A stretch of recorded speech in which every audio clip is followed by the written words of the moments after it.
Hi, Hi. Can good you morning, or good evening or afternoon for you. good afternoon? It's 5 p.m. here. And is it 10 a.m. with you? Yeah, Oh, it's morning time. thank So you so much for talking to me. sure. Yeah, it's great to connect with you, and I appreciate you reaching out and wanting to chat. Yeah, it's fun. Oh, well, there's so many things to chat about. I know. Obviously, I mean, your history is I mean, the records you've broken and the things that you've done is just astonishing. But also what you're planning with Lululemon and this exciting new further initiative with them. And of course, talking about trail running versus ultra running. I think we should start with that because I'm fascinated to hear your thoughts on it. And because I don't think the differences are so much highlighted in the UK. So I'd love to hear what it's like over in the US. So, yeah, how are you anyway? Yeah. Let's start with, are you well, and are you training for anything at the moment? Yeah. So yeah, thanks for connecting with me. I'm training for our Lululemon Further 6 day event and starting on March 6th. So yeah, that's kind of I guess that's like 6 weeks away now. Let me change my mic here just a moment. I think that might be a bit better. It's a bit echoey. Um so What, yeah, what I'm in. What will you do for that? What are you planning to do on those 6 days?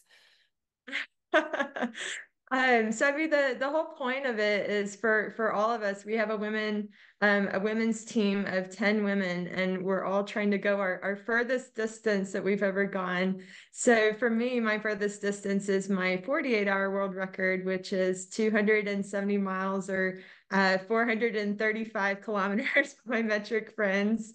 So yeah, going for 6 days. I mean, obviously I know what the women's world record is, and I'd love to aim for that, but I've got much higher goals than that. I want to try and see if it's possible for me to continue to close the gender gap to the men's world records. And so when I did my 48-hour world record, I closed the gap to 8% off of the men's world record.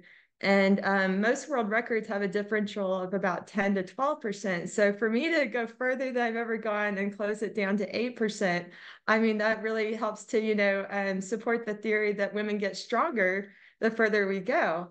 Yeah. And so it's exciting. It's exciting, like how far, what's going to happen? Like how far do I need to go, for that possibility of closing the gap to the men's world record. So it's exciting. I mean, it's exciting for me, but it's also exciting for, how this is going to change, women's mindsets and their perspectives. And, I want to do what I can to help grow the sport and, for more women to try ultra running and trail running and, to push their human limits. So, I mean, this is like a dream come true, really. I mean, I think so much is going to come from this and, how it's going to elevate the sport and for women. Okay. Oh, well, that's amazing. And so what's your strategy? Are you planning on running continuously for as long as possible or break it up into chunks over the 6 days?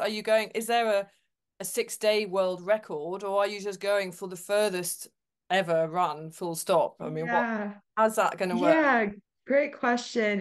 So I mean, I obviously when you're running, the shorter events, like you're pretty much running continuously and you're just going as fast as you can for that distance. But what I found when I went for 48 hours last year is that it becomes more strategic, going for those multi-day world records and such. And so you kind of have to think of yourself as being like a battery Yeah. almost, and that you're trying not to let your battery get run down. And so you're always trying to like kind of recharge your battery and keep it like above 50%.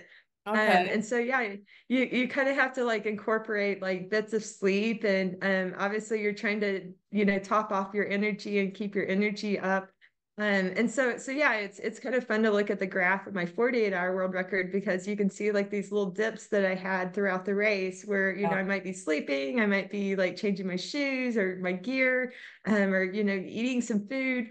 And so yeah, going for 6 days is going to kind of be, three times that distance. And, it becomes more important the further you go to really focus on sleep and taking care of Oh, yourself, trying to keep your body healthy and trying to keep it together. So, okay. I mean, for me, I'm such a like mental geek.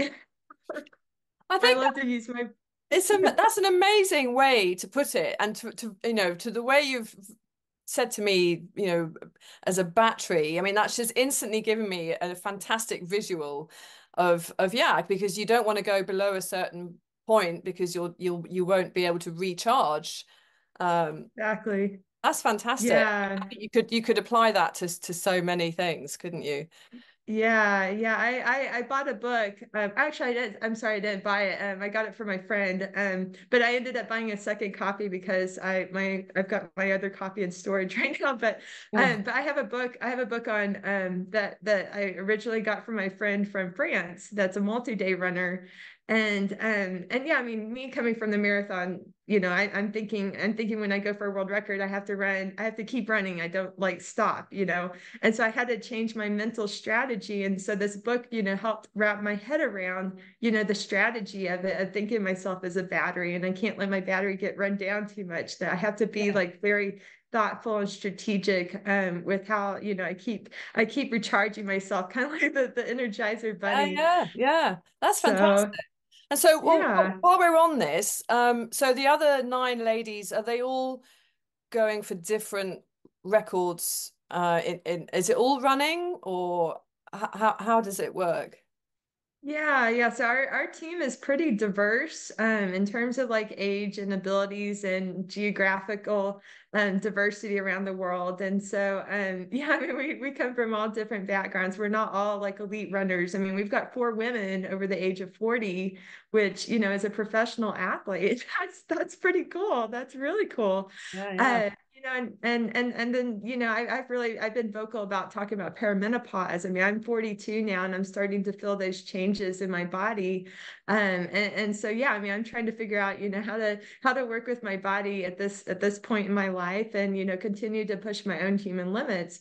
But yeah, coming from different, ability levels. I mean, we've got Myrna, my teammate Myrna, that her furthest distance that she's gone is 120 miles that she did in I think it was the Trans Rockies race in Colorado.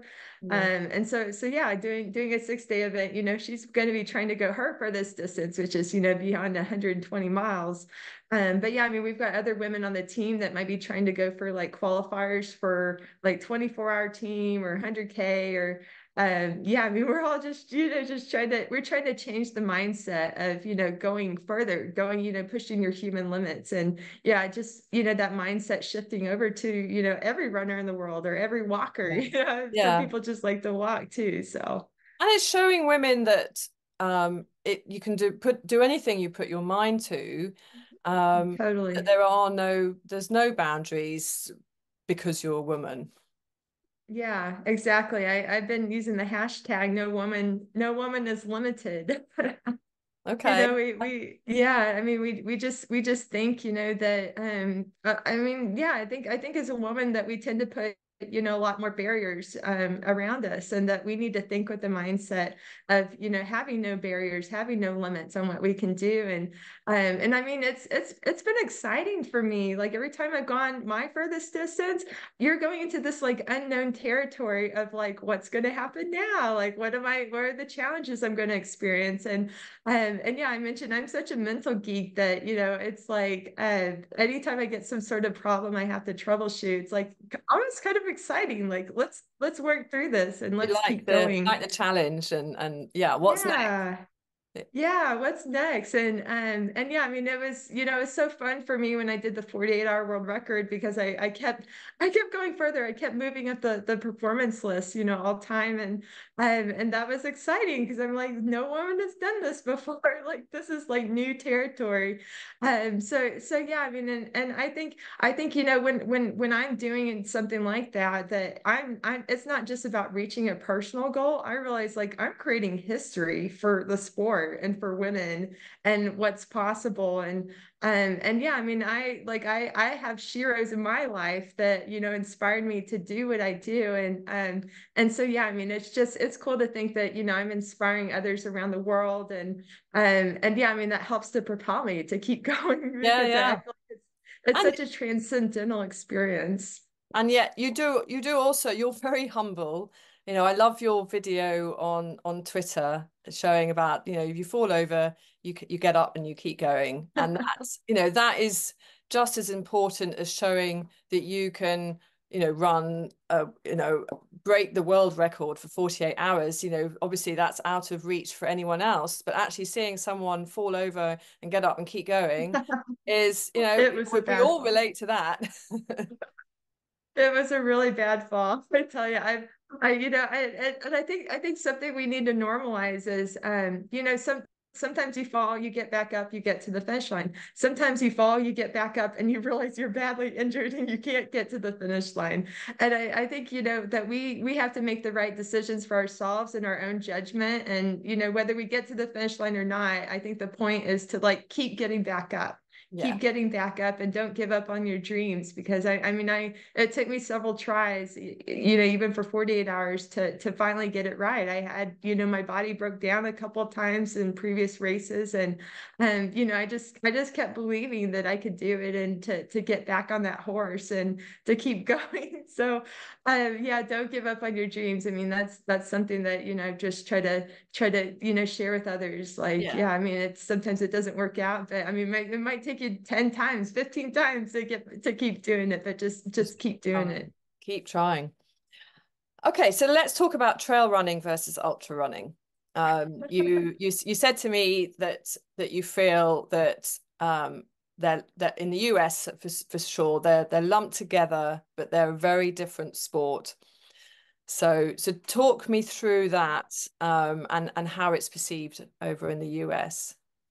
Yeah, yeah. So so my friend Grayson Murphy, who won the World Mountain Championship. I think she's won it twice now, or maybe three times. I'm not sure.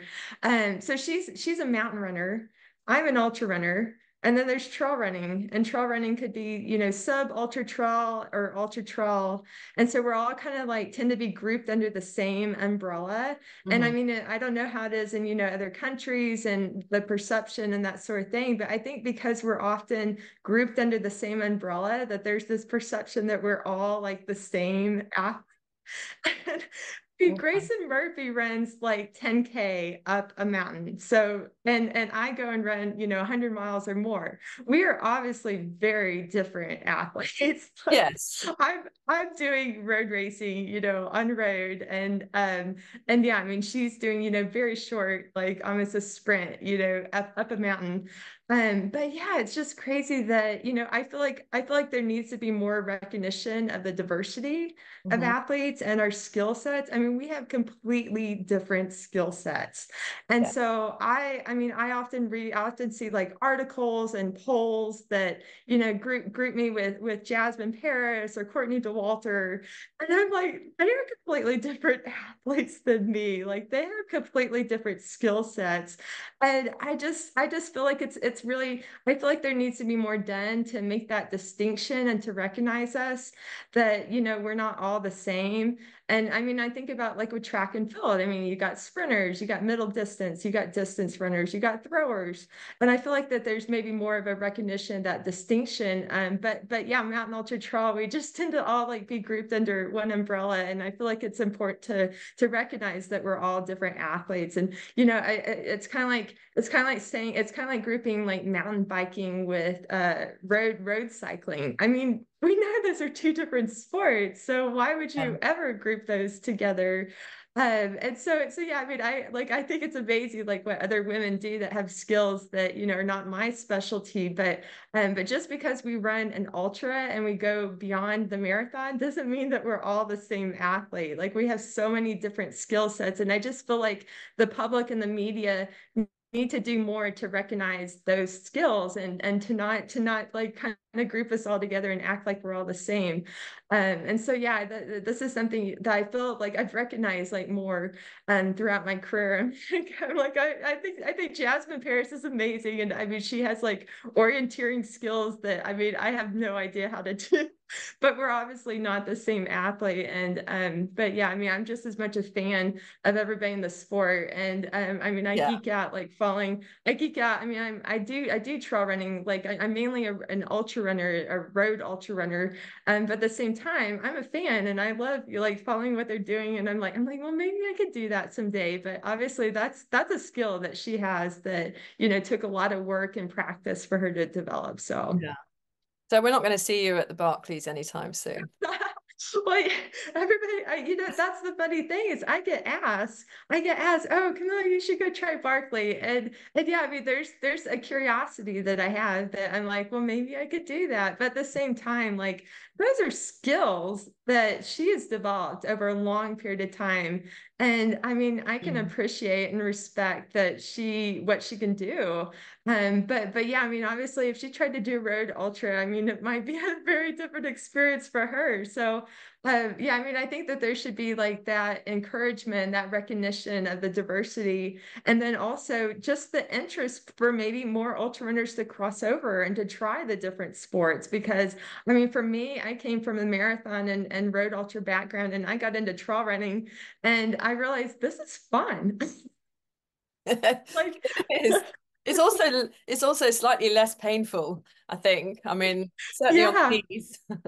Yeah, and yeah, I mean, like even in America, I mean, like everybody thinks like flat ultra, oh, flat is easy, and I'm like, no, no, like I'm like running on a road or a track for 48 hours is like the most painful thing I've ever done. I But yeah, can't. It's mind-boggling to do what you do. I mean, it is. It's going up mountains is easier because we all end up walking at one stage or another.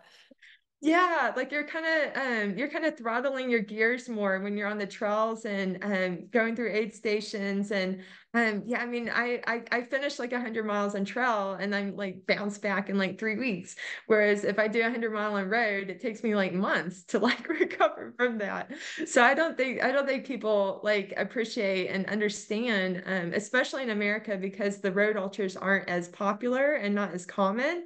And so like people like have these perceived ideas about what it's like. They think, oh, it's easy, it's just like running on flat. And I'm like, no, no, no. So I mean, I just want to encourage more people to like cross over and maybe gain some respect and appreciation that really, truly it's all hard, like in its own ways. Yeah, Like, I yeah. mean, for me, if I haven't done trail running and a lot of technical running in a while and I get on the trails, my legs are fumbling on me. It's like I feel like I'm like Bambi on ice, like when I do showering. Well, I suppose So it I is because mean, you're using different muscles, aren't you? In a way. yeah, I mean, obviously your motion is similar, but going up and down mountains and hills and on the trail, you're well on the road, you're just using the same muscles. It it's constantly it repetitive. doesn't change. It just doesn't change. It's That's where it's so hard. Whereas on it's the so mountain, hard. you're constantly changing, aren't you? Yeah, yeah. And so I mean I've been crossing back and forth for the past 8 years between trail and road. And I mean I have to get my legs conditioned for road running. Like I have to do, a lot more flat running when I'm training for those events. And then when I cross back over to trail and depending on the technicality, I mean I have to specialize again, for that and get my legs used to it. So I mean it's hard. It's hard to be a diverse athlete and to go back and forth. But at the same time, I feel like that's helped me to have career longevity, that I'm not just specializing on one thing. I'm kind of diversifying my goals and what my body does. And that's helped me to stay healthy. So I definitely, some of my sheroes that I had in the sport were the athletes that came from the marathon and crossover into doing the trail running. And so they were able to diversify their goals and like to keep their careers going.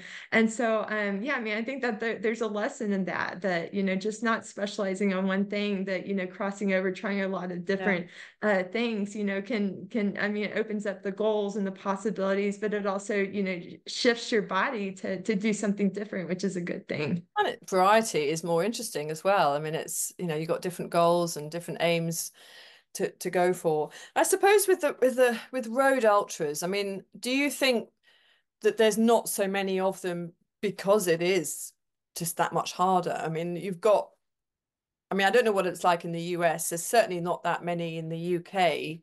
Um, Yeah, I think that there's like road ultra running is a globally diverse sport. And so like I'm a stats geek, and I there's a website called the DUV statistics. yeah, And so you can break it down and look at where the largest ultras in the world are. And I mean, if you go to like South Africa or Japan, I mean, the largest ultras in the world are road ultras. And I mean, having 22,000 entries at, comrades versus, UTMB, I think it's maybe just under 2,000. I mean, road running is, it's more inclusive, it's more globally diverse. I mean, they're able to have bigger events on the roads versus the trails. And so I feel like there's this perception that trail running makes up, or ultra trail makes up the main part of the sport, but I feel like that there's more global diversity, and a completely different community in road ultra running versus trail running. And the media and the public tends to focus more on trail running, and like, I mean, obviously it's like creates more beautiful pictures, I guess, yeah, more, yeah. it's a bit prettier than the road ultras are doing, circles on a track. And so yeah, I just feel like, I'd love to see the public and the media focus more on those really competitive ultras in South Africa and Japan. And I feel like for me as an athlete, like going to those events helps bring more visibility to road ultra running and to South Africa and Japan. I mean, there's like these gigantic like road 100Ks in Japan that I mean, I'd love to go race in Japan. I'd probably be like treated like a Really? rock star. So so yeah, I mean, I feel like, and I've really felt like throughout my career that, I've seen that difference in the US, that there's more media, more public focused on trail running. And I'm like, I want to change that. Like, I want to bring the spotlight back to these like massive, like competitive road ultras that, I mean, those are the races that have inspired me to get into the sport. And so yeah, I feel like I have a responsibility as an athlete to help bring more visibility to road ultras and to the diversity of ultra runners. And so yeah, I mean, that's kind of my vision, to keep going in my career. But at the same time, I mean, I love trail running as well too. I see I'm just as much a fan, and I can see my career evolving more into trail running and trying to conquer these big mountains. So Well, maybe I'm trying to think. I mean, certainly in the UK, logistically, putting on a road ultra would be so hard just because you would you'd need to close the roads, that's and we true. simply Yeah. don't have the space. So I think, yeah, we certainly don't have many here. I'm trying to think. I mean, in the US, maybe you need to create one. Maybe you need to Yeah. start a new race and be Camille, the race director.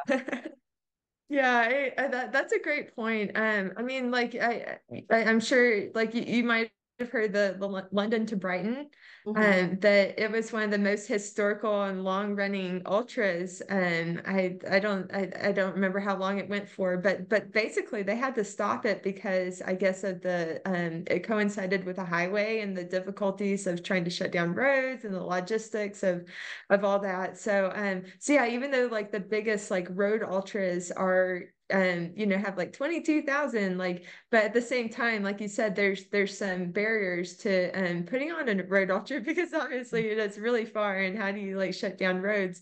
So a lot of these ultras that these like small loops, usually like when I went to the Netherlands, it was a 10K loop that we had to do 10 times. And so like a lot of road ultras are like that. Like they're Yeah. kind of on these like small loop courses. And yeah, I mean they could be huge. Like I've done when I did Windshare, I don't remember how many were there, but yeah, I mean you're on a 10K loop and everybody's, 10 times 10K on that loop. And yeah, so I mean there's like ways that, to try and put on Get these around it. ultras. Yeah. Yeah, I did on these small loops. That So that in a way also, I mean, you've got 100K, you've got 100K on the road, and then you've got 100K in loops. So in a way, you've got three separate challenges right there, haven't you?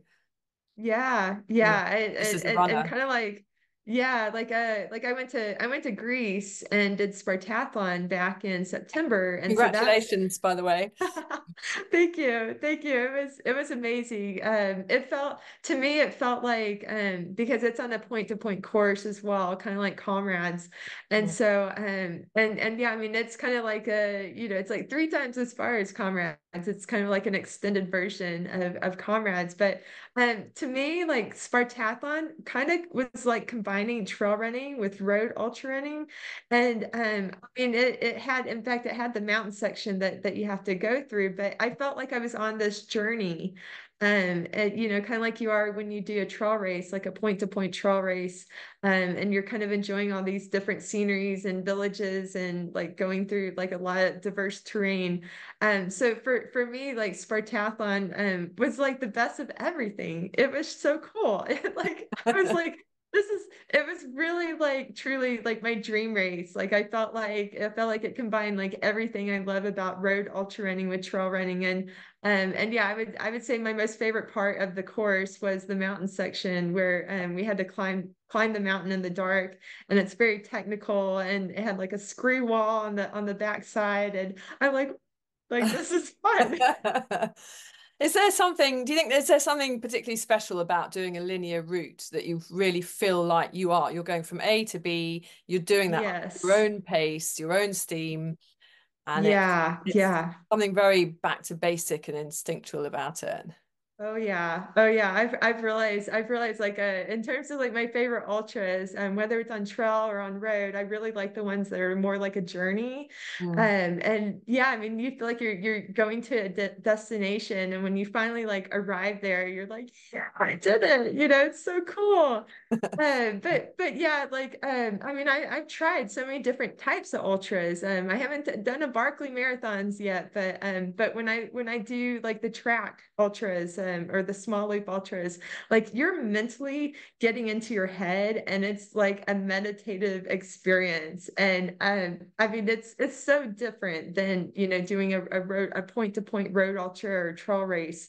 And so yeah, for me, it's fun. It's fun to be challenged in different ways. And yeah, I mean, I encourage more athletes to do that. I've been trying to get my trail running friends to sign up for Spartathlon. So I'll be raving about that race forever. Oh, but what's it like running on the roads though? I mean, is it not, do you not feel a bit worried about being run over?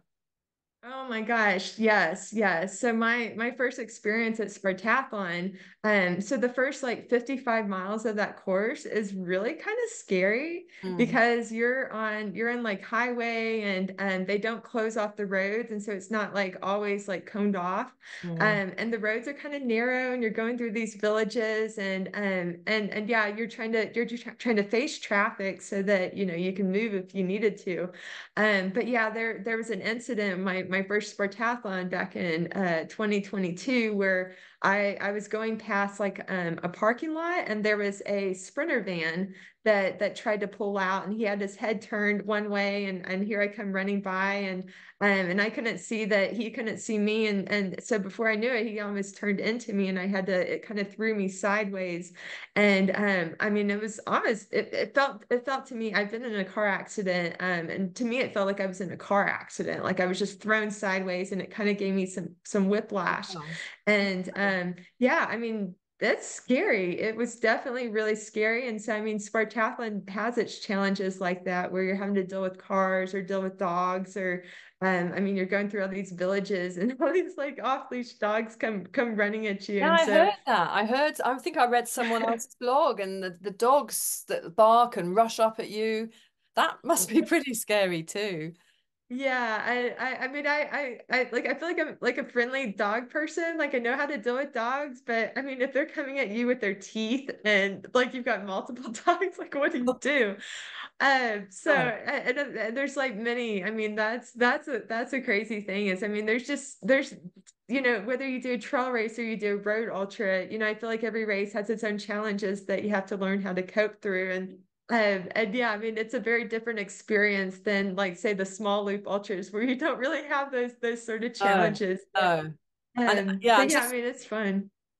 and just to I mean, just to be able to switch between that sort of external focus of, say, Spartathlon versus that the internal focus of a track. Yeah. I mean, that's a that's a that's a skill set in itself, because a lot of people, myself included, would say, well, I can only do in the mountains. I need the distraction Variety. going, oh, look at that. Oh, Exactly. look at that. I would not be able to sit in my own head for 24 hours. Yeah. Yeah, yeah. I remember my first track ultra I did back in 2017. Like, so I was going for the 12-hour world record, and the first 30 minutes of that race, like I was like, I don't know if I can mentally do this. This is really kind of crazy, like just trying to figure out how to get into my head. And I had set up my watch to beep every 30 minutes to take a gel. And so like once like I kind of got into that routine of taking my watch beeping and taking my gel, like that kind of helped break it down mentally, Okay. that I wasn't thinking so much about like, oh, like being overwhelmed, by being on a track for that long. Like it kind of like I kind of ended up looking forward to, taking my gel every 30 minutes. Like, you find Okay. you Yeah, find a yeah. way to like keep yourself like entertained and to mentally break it down. So Okay. Right. We've got 5 minutes left. I'd like to quickly ask you one last question. You mentioned earlier about the perimenopause. For all the other ladies out there of a certain age, of which I'm just beyond that now, um, what barriers have you come across? What challenges have you come across with your experiences, and have you got any advice for anyone to overcome them? Yeah, yeah, gosh. I mean, it's been a journey. I feel like every month and every day and every year has been like kind of a different experience. But yeah, I would say like the first signs that was experiencing was in my mid 30s, that I started seeing a decrease in my sleep quality. And I can reflect back now that I was those changes in sleep. I've started to feel like kind of more PMS experiences of just like mood shifts and energy, and like having days that I just felt really crappy. And I didn't make the connection to my period until about 3.5 years ago, where there were a couple of incidents like right before my period where I just felt like total crap. And like my sleep would be irritable, my mood would be like bad. And I mean, I'm a happy person, so for me to like be in a bad mood is like not normal. So when it kept happening like right before my period, and that was kind of when it like clicked in my head, like, oh, this is something with my hormones. And I didn't even know about perimenopause at that time. I mean, we're not thinking about menopause in our 30 or mid 30s, No. but yeah, I mean, there's this phase right before menopause where women's hormones get really weird. And yeah, last year was like a completely new like set of like experiences where I got like my period 3 times in 5 weeks. And I had basically what had happened was I had stopped my oral contraceptive for a period, and I went back on my oral contraceptive, and I started getting like spotting like 75% of every month. I was like spotting and cramping, and like just my periods were getting really weird. And I basically said, I don't think I can take my oral contraceptive anymore. Like I think I need to make a change. So after trying my oral contraceptive for several months, I ended up getting off of that, and that was when my symptoms like completely went away. I stopped getting the spotting and the menstrual cramps. So it just goes to show like how our bodies evolve with age and over time, and what worked for us 5, 10, 20 years ago may not be what works for us now.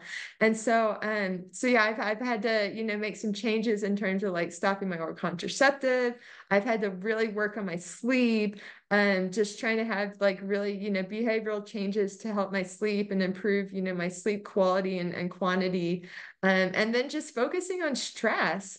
Like people don't realize like all the stresses that I have as a professional athlete. Like I mean, I travel a lot, I'm going to events, I'm speaking, and so I have stresses that are happening and I'm not necessarily thinking about them. And so I've had to really work on my mental health and trying to cope, trying to create boundaries and barriers, and to try and protect my own mental health. And my husband and I have been going on more vacations.